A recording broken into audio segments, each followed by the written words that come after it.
हाँ, तो फिर कॉम्बिनेशन ऑफ सी और आर के लिए कुछ नियम, कुछ शक्तिमान टाइप की बातें जान लेते हैं। तो पहली बात आती है कि सेल का पड़ोसी जो आर व सी होगा वो सदैव सीरीज में लिया जाएगा, उसको हम कभी पैरेलल में नहीं लेंगे। आप पूरा कॉम्बिनेशन निकाल के लाइए बाहर का, जो सेल का पड़ोसी है उसे सीरीज में ही जोड़ना है। दूसरी बात बताई गई कि यदि सी व आर रिक्वायर पॉइंट के एक ही तरफ लगे हैं, जैसे ये देखो जितने सवाल मैंने दिखाए हैं इसमें देखो जितना कुछ लगा है वो रिक्वायर्ड पॉइंट के एक ही तरफ है, दूसरी तरफ कुछ नहीं है। तो ऐसे में क्या बताया गया कि पहले लाइन में पाए जाने वाले डिब्बे सॉल्व करो, एक ही लाइन में लगे होंगे, जब एक ही तरफ होंगे तो एक लाइन होगी। तो पहले लाइन में पाए जाने वाले डिब्बे सॉल्व करोगे, डिब्बे में फाइनल कॉम्बिनेशन क्या होगा, वो पैरेलल का होगा। और फिर जब ये डिब्बे सॉल्व हो जाएंगे उसके बाद आपको लाइन को सॉल्व करना है। चलिए देखते हैं इसको।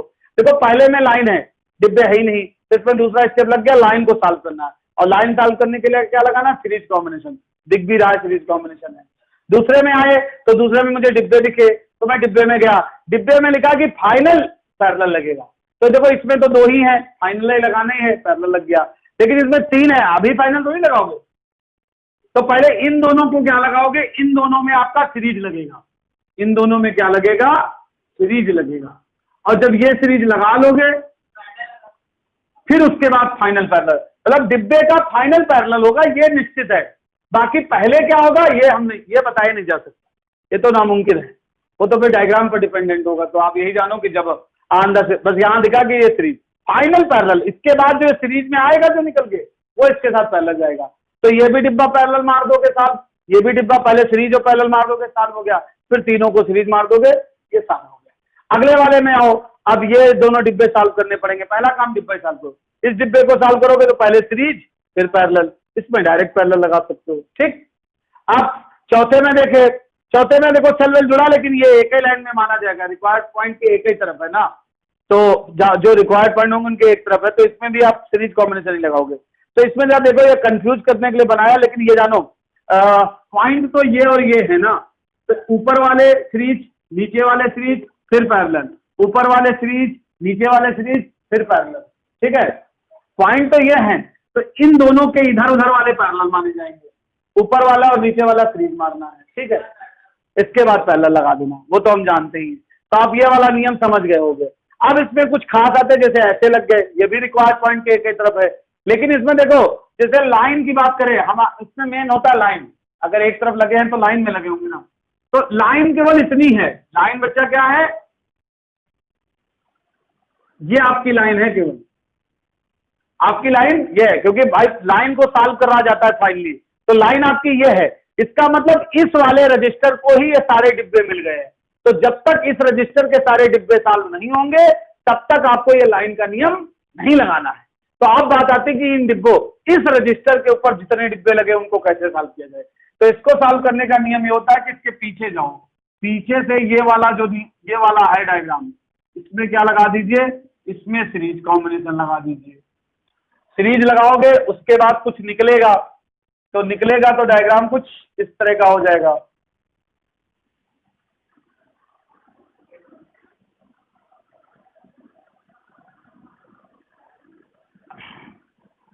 डायग्राम कुछ देखो, जितनी चीजों को हम बदलते नहीं पहले उतना बना लूं, इतने तक तो बदला ही नहीं। देखो इतना डायग्राम मेरा पूरा वैसे छप गया। अब बात आती कि ये तीनों क्या हुए, तो आपने इसमें सीरीज क्या लगाया है, कॉम्बिनेशन। कॉम्बिनेशन से मुझे इक्विवेलेंट रजिस्टर मिलता है। इक्विवेलेंट मींस अकेला वो आदमी जो इस तीनों की जगह पर काम करेगा, तो हमें एक रजिस्टर लगाना है इसके साथ। तो देखो अब ये दोनों क्या दिखे, पैरेलल दिखे, तो इसमें क्या लगा देंगे, पैरेलल लगा देंगे, पैरेलल कॉम्बिनेशन लगा देंगे। और उसके बाद जो फाइनल डायग्राम बन के आएगा उसमें देखो ये दोनों सॉल्व हो गए तो एक हो गए होंगे।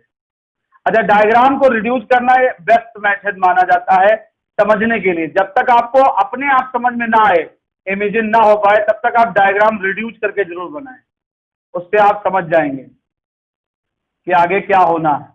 ठीक है, अब इन दोनों का फाइनल ये आ जाएगा यहाँ पर। ठीक है, अब आप जैसे चाहे फाइनल को, जैसे इसका नाम आर डैश रख लो तो ये आर डबल डैश होगा। अब फिर वही बात, यहाँ सीरीज लगेगा तो वही रिपीट हो गया। अब यही प्रोसेस रिपीट करेंगे जब तक ये सारे डिब्बे इस लाइन के, इस रजिस्टर पे लगे हुए सारे डिब्बे ना सॉल्व हो। फाइनल तो लाइन मारनी है सीरीज में, लेकिन पहले इसके ऊपर लगे सारे डिब्बे तो सॉल्व करो। समझ गए सवाल? चलिए फिर अगला क्वेश्चन देखते हैं। तो देखो अगला क्वेश्चन आपका चौथे फिगर से मैच करता है, बस इसके क्या हुआ, इधर भी टर्मिनल में 2 रजिस्टर लगे हैं। तो देखो इधर भी खुला है टर्मिनल, इधर भी खुला है। अगर आपसे इक्विवेलेंट AB के बीच में पूछा जाएगा तो आपको इधर वाले टर्मिनल वाले रजिस्टेंस छोड़ देने। क्यों? क्योंकि अगर मान लो कभी जाके इसको हम किसी सर्किट से जोड़ेंगे तो करंट केवल यहीं तक बहेगी, इन दोनों में करंट नहीं आएगा, क्योंकि ये सर्किट क्या है, खुले है। तो वही मैंने लिख दिया कि ये दोनों छोड़ दिए जाएंगे क्योंकि इनमें करंट नहीं बहेगी सर्किट जोड़ने पर। और जब इन दोनों को छोड़ दोगे तो ये डायग्राम हमारे फिगर नंबर 4 से मैच कर गया। तो उसी तरीके से इसको सॉल्व कर लिया जाएगा। अब आते हैं इन्फिनिटी C व R के सवाल, जिनमें R व C इन्फिनिटी टाइम लगे होंगे। उन सवालों को कैसे करेंगे? तो ऐसे में मानेंगे कि ये C का क्या है, समुद्र है। ये C का क्या है, समुद्र है। और इस समुद्र से हम 1 बाल्टी पानी क्या कर लेंगे, चुरा लेंगे। तो जैसा कि आप जानते हो कि समुद्र से 1 बाल्टी पानी, 1 टैंकर पानी निकालने से समुद्र के अस्तित्व पर कोई प्रभाव नहीं पड़ता है। तो ठीक है, ये इतना 1 बाल्टी पानी हमने चुरा लिया, तो ये भी क्या होगा, ये भी आपका C समुद्र होगा। क्या होगा? C समुद्र। अब समुद्र क्या मतलब, बहुत सी लगे तो मैंने उसका नाम C समुद्र रख दिया। समुद्र मतलब C इक्विवेलेंट, भाई इतने अनंत सीओ का इक्विवेलेंट जो है वो C समुद्र है। अब इसका सोल्यूशन देख ले भाई। सोल्यूशन में पहले लिखा जाता है कि let equivalent of this combination is equal to C2। क्या माना? पहले ये मानेंगे कि इस कॉम्बिनेशन का इक्विवेलेंट क्या है, इस समुद्र का जो पूरा इक्विवेलेंट है वो क्या है, C2 है। अब मैंने 1 बाल्टी पानी चुराया तो ये भी समुद्र बना, ये भी वो वही है। तो इतने को हमने क्या मान लिया, C2 मान लिया। C2 मान लिया। अच्छा, अब ये भी जान लो कहां से आपको चुराना है। तो देखो जैसे आप यहां से शुरू हो रहे हो, जब ये पैटर्न दोबारा रिपीट होता है वहीं से चोरी की जाती है, वहीं से पूरा चुरा लिया जाता है। ऐसे सवाल मैथ में भी आते हैं, डिफरेंशिएशन में जो इन्फिनिटी वाले आते हैं उन सवालों में ऐसे किया जाता है। ठीक है, उसके बाद हमारा नेक्स्ट फिगर जो बनेगा वो ये होगा। अब आप अपने नेक्स्ट फिगर को सॉल्व करेंगे, उससे हमारा कोई मतलब नहीं रह गया। ये पॉइंट ए भी रह जाएगा, ये वाला सी रहेगा, ये वाला सी रहेगा और ये वाला सी रहेगा। यहां पर इन सबकी जगह पर यहां पर क्या आ जाएगा, C2 आ जाएगा। ये पूरे समुद्र का मीनिंग है, बस ये 1 बाल्टी पानी है और ये समुद्र। अब इसको सॉल्व कर लो। अच्छा, इसका फाइनल आंसर भी C2 होगा, ये भी जान लो। फाइनल आंसर हम पहले ही मान लेते हैं। अब देखो ये तीनों, अब इसमें वही करेंगे, ये तीनों क्या होंगे, सीरीज में होंगे, फिर इसके साथ पैरेलल होंगे। तो हम क्या लिखेंगे, since C, C2 and C are in series. ठीक है, सो 1/C dash 1/C 1/C2 plus 1/C। देखो ये दोनों में डिनोमिनेटर सेम है। जब डिनोमिनेटर सेम हो तो न्यूमरेटर को डायरेक्ट जोड़ा जा सकता है। ठीक है, अब इसके बाद आपको बताया था कि देखो ये वाला जान लो, जब कभी डिनोमिनेटर बिल्कुल डिफरेंट हुआ करे तो एलसीएम एलसीएम के चक्कर में पड़ने नहीं, एक बार खचाक इधर से, एक बार इधर से, एक बार इधर से। एलसीएम एलसीएम तब लिया जाता है जब कुछ कॉमन हो। अगर बिल्कुल डिफरेंट है तो एलसीएम के बारे में सोचने की जरूरत नहीं, खचाक खचाक खचाक से भी काम चल जाएगा। तो चल रहा है तो मैं चलाइए, C इंटू C2 बटे 2C2 plus C। This is, ये आपका C डैश आ गया C डैश। अब इसके आगे की कहानी समझते हैं। तो इसके आगे की कहानी देखो, अगर मैं इसकी जगह C डैश लिख दूं तीनों की, तो हमारा नया डायग्राम जो होगा वो कुछ इस तरह होगा। ये C और ये C, ये भी, क्योंकि ये बचा, इस तीनों की जगह एक आ गया। अब ये दोनों हमें पैरेलल दिख रहे हैं तो हम क्या लिखेंगे, C dash, sorry C dash, जहां पे C डैश आया, इन तीनों का इक्विवेलेंट C डैश। अब देखो C and C dash are in parallel. लेकिन एक बार जान लो, अब हमारा फाइनल आंसर आएगा और फाइनल आंसर भी हमारा क्या है, C2 माना गया है। तो हम क्या लिखेंगे, जो यहां लिखेंगे वो C2 ही लिखेंगे। C2 बराबर C प्लस C डैश लिखेंगे। अब C की जगह तो C है, C डैश की जगह में ये उतारना है, C प्लस C2 बटे 2C2 plus C equal to C2। अब इसको जब हम क्रॉस मल्टीप्लाई वालाई करेंगे तो हमारा बनेगा 2c इक्कू का whole square plus c into C इक्कू, और इधर भी एलसीएम होगा कि नहीं होगा? अबे डायरेक्ट मैं लिखे दे रहा हूं, तो इधर भी लिख लो 2 इंटू सी इक्कू प्लस सी स्क्वायर प्लस सी इंटू सी इक्कू। अब ये सी इंटू सी इक्कू कट जाएगा। अब ये सी में क्वाड्रेटिक बनेगी, क्या बनेगी?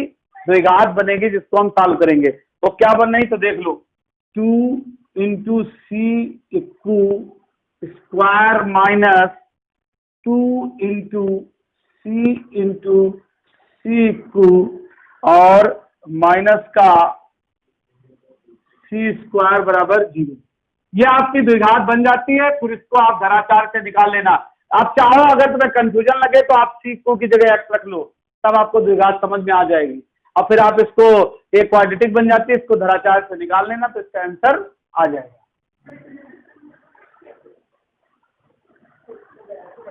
बंद हो गया, क्या नहीं आ रहा? हाँ, तो आइए चौथी बात पे, चौथी शक्तिमान टाइप बात को देखते हैं कि जब रिक्वायर्ड पॉइंट के बीच में एक सी बार पड़े। जैसे हमसे पूछा गया है, ये देखो लिखा है AB के बीच में एक सी पड़ रहा है, BC के बीच में एक आर पड़ रहा है। यहाँ पूछा गया इसमें भी एक आर पड़ रहा है, इसमें भी देखो AB के बीच में एक आर पड़ रहा है ना, उसके रिक्वायर्ड पॉइंट के बीच में पड़ रहा है। तो इनके लिए नियम ये है कि पहले हमें क्या करना है कि हमें रिक्वायर्ड पॉइंट जो है दोनों तरफ सबसे किनारे से सॉल्व करते हुए लाना है। तो मतलब जैसे जो भी रिक्वायर्ड पॉइंट AB लोगे तो आपको इस किनारे से सॉल्व करते हुए आना है, BC लोगे तो B इस किनारे से सॉल्व करना होगा, और BC ये D होगा भैया। और अगर मान लो ऐसा नहीं, अगर हम CD लेंगे तो हम इस किनारे से सॉल्व करेंगे, AD लेंगे तो इस किनारे।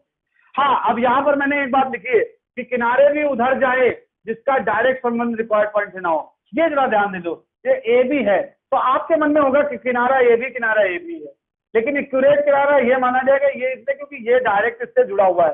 डायरेक्ट संबंधी वाले किनारे को नहीं लेना है, ये डायरेक्ट जुड़ा है और ये भी जुड़ा है, बस ये इनडायरेक्टली है क्योंकि उसके पीछे भी व्यवस्था है, तो इसीलिए हम उधर जाएंगे। यहाँ भी जैसे देखो AB है, अब किनारा कह दो ये इधर भी है और किनारा इधर भी है, लेकिन हम इधर किनारे जाएंगे क्योंकि इसका डायरेक्ट संबंध हमें मिल रहा है। तब समझ में आ गया कि कैसे किनारे जाएंगे। और मोस्ट प्रोबेबिलिटी की शुरुआत सीरीज से होगी और उसके बाद फिर पैरेलल लगेगा, तो वो भी मैं दिखा दे रहा हूँ। देखो जैसे ये है AB, तो पहले इसमें सीरीज मारोगे, फिर इसको पैरेलल मारोगे, फिर सीरीज मारोगे, तो ये मोस्ट प्रोबेबिलिटी ज्यादातर आपको ऐसा मिलेगा। ठीक है, इसके बाद आता है नेक्स्ट पॉइंट क्या है, जब आप ये करते चले आओगे किनारे से, तो किनारे से जब सॉल्व कर लोगे फिर रिक्वायर्ड पॉइंट के बीच में लगे C और R के साथ क्या लगा दोगे, पैरेलल लगाना। तो ये सॉल्व करते हुए आना है, आखिरी में इसके साथ पैरेलल लगेगा। जैसे ये दोनों सीरीज मारेंगे, फिर इसके साथ पैरेलल मारेंगे, फिर इसके साथ सीरीज मारेंगे और अंत में इसके साथ पैरेलल।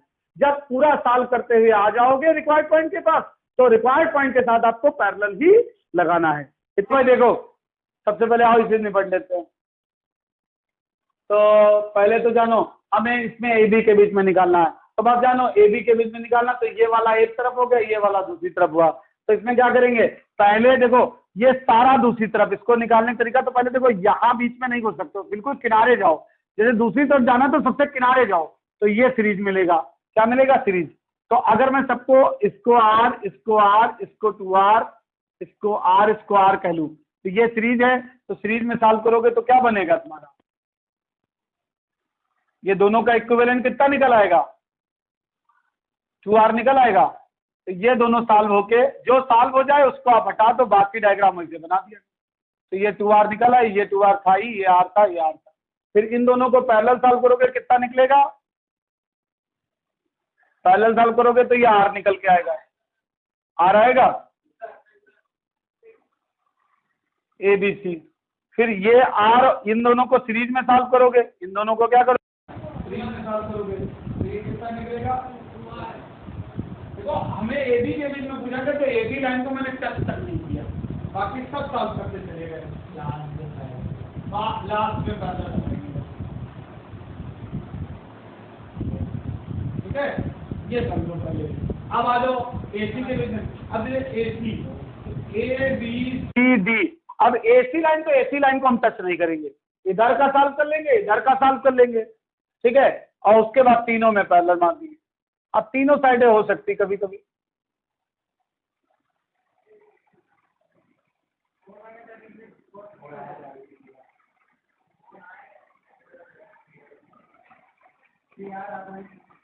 टू आर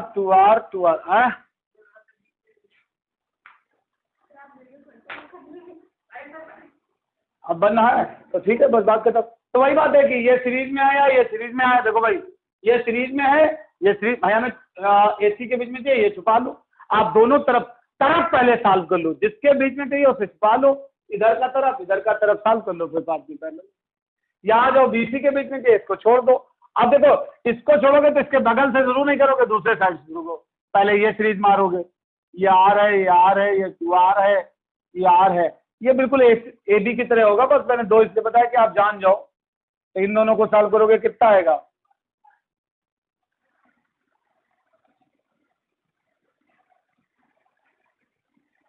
ABC, ये 2R आया, ये तो 2R था ही था, और ये आपका R। देखो सबको नहीं बिगाड़ना, जो सॉल्व हो जाएगा, अब ये दोनों पैरेलल सॉल्व हो जाएंगे। भाई हमें पता है इक्विवेलेंट का मतलब क्या, उनकी जगह पर अकेला अकेला है। तो जब हम इक्विवेलेंट का नियम लगा देंगे तो उसकी जगह एक बना देंगे, ये R आ जाएगा। अब BC चाहिए मतलब इसको तो बाद में लेंगे, तो ये 3।